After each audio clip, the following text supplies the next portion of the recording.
on, man! Man, what's my name? Say my name, say my name. Say it, say it, say it.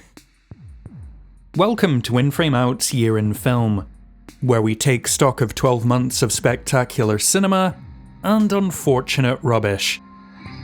With theatres back open, delayed release dates aplenty, and Disney already churning out more flavourless mush than I can stomach, frankly, there weren't quite as many faultless features in 2021. Although I still had to cut Ride or Die, which you should definitely watch because it's great. Having weighed our options and polished our trophies, here are entries 10 through 6 of our best films of 2021. Great spirit wise, there always one. You're rude. I might actually enjoy inflicting violence on you.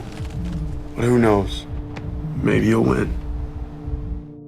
Applying the classical Western themes of governed domesticity versus the harsh freedom of the open range to post-Emancipation Proclamation America, The Harder They Fall is a rhythmic, impeccably cast remix of familiar themes and antiquated motifs.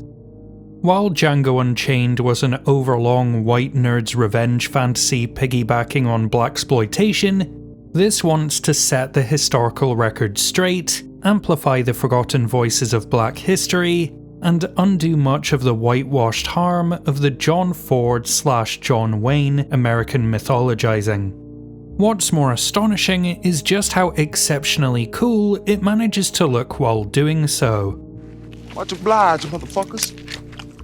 Directed with electrifying confidence by entertainment industry factotum James Samuel, the entire ensemble simmers, swaggers, and shoots their way through setups and payoffs, saloons and high noons, and in one brilliantly on-the-nose moment, White Town, an oddly segregated borough where, out with our heroes, every building, person, and speck of dirt is white. The Harder They Fall blends hyper-stylized music video kineticism with a mature eye for composition and character. The result is an at times unfocused sugar rush of sprawling visual invention and tenacious spirit.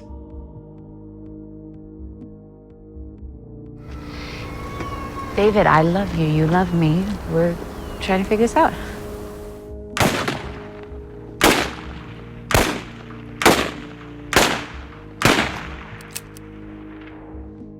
The Killing of Two Lovers starts with an immediately loaded image.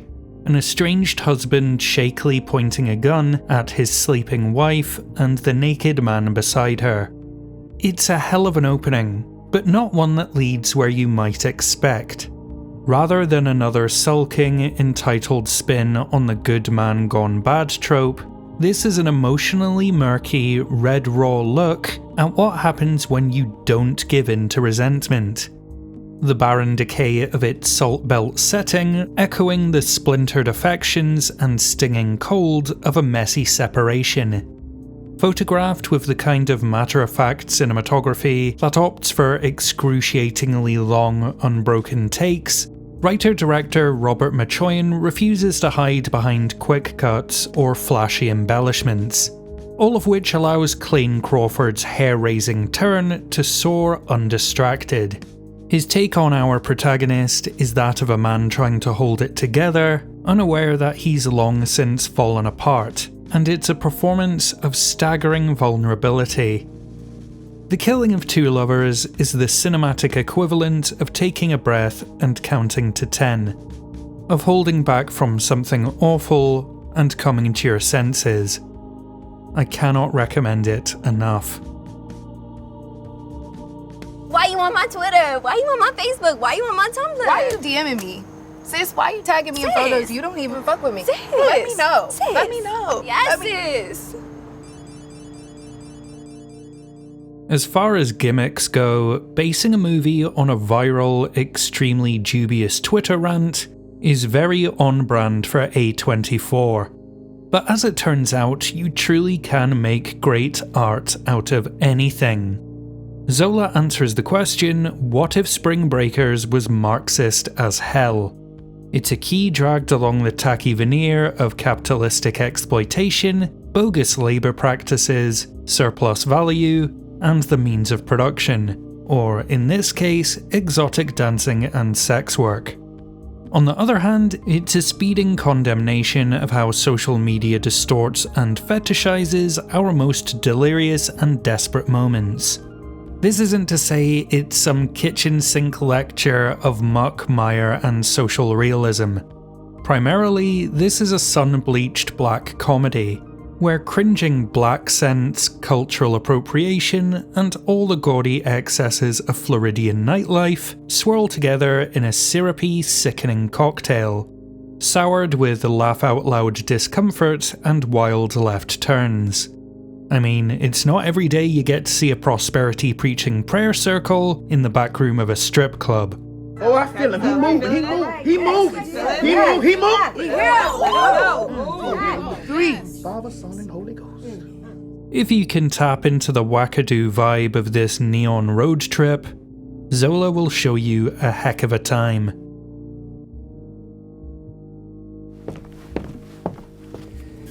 Wieso eigentlich der englische Akzent?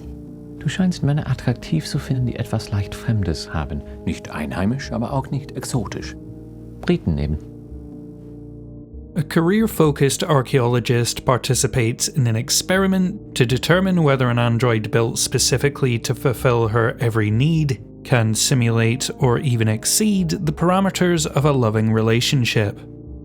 Firmly putting the humanity in transhumanism, I'm Your Man delves into the ethical and personal turmoil of social interactions in a digital age, and it does so sans the techno-fear or fatalistic condemnations of any science-run-amok cliches. There's so much heart to all of this, and it's achieved without bowing to sentimental conventions or predictable rom-com beats. What we have here is a film that considers the safety of solitude and the price of being alone, all whilst emphasising that compassion and romantic warmth are no longer confined to traditional relationships. Maren Eggert astounds as a guard-up skeptic learning the wonders of spontaneity from a programmed device, a bruised, enigmatic but never cold counterpart to Dan Stevens' happy-go-lucky automaton.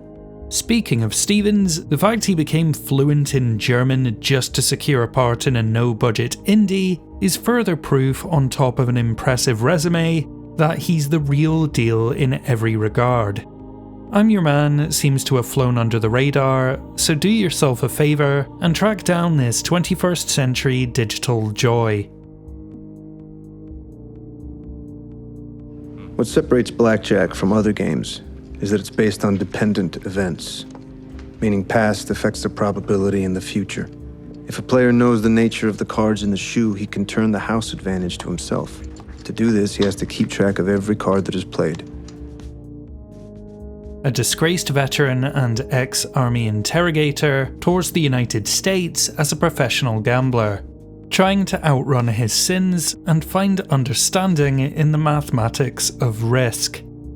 The card counter is bathed in the insomniac glow of fluorescent lights and the copy-paste conformity of casino towns. It's limbo, a place devoid of taste or sensation, where everyone's cordial but rarely approachable. Acting as a sister film to Paul Schrader's harrowing First Reformed, The Card Counter is, in essence, a story about men abandoned by their creator. Only this time around, the god that failed is the US military. What's left behind are dislocated men aching for closure no matter the stakes. Oscar Isaac is fantastic, never overplaying his hand with awards-baiting showiness. He's always holding back, running the numbers in his head, but not to the point of anhedonic detachment. You always get the impression he's one raw deal away from losing his icy cool. And that's what makes him so quietly compelling to watch. If you're looking for a poker table rush of cold calls, ring games, or gut shots, this ain't for you. If, however, you're on the hunt for an existential slow play and you've got the patience to spot the tells, the Card Counter is the only game in town. So those were entries 10 through 6 of our best films of the year. Check out the playlist in the description below for the rest of our lists, and tune in next week for entries 10 through 6 of the worst films of 2021.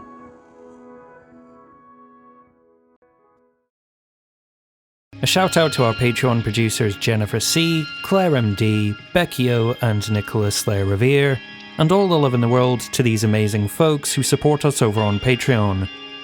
How many of these did you manage to catch? Do you agree or disagree with our list? And what are your personal picks for Film of the Year? Let us know in the comments, and make sure you leave us a message down below, click the like button and share this video wherever you can. It really helps us out a lot. If you're in a position to do so, consider checking out our Patreon, where you can get a membership to the In Frame Out Film Club, your name in the credits, and access to our private Discord. As always, thank you for watching. Until next time, this is In Frame Out.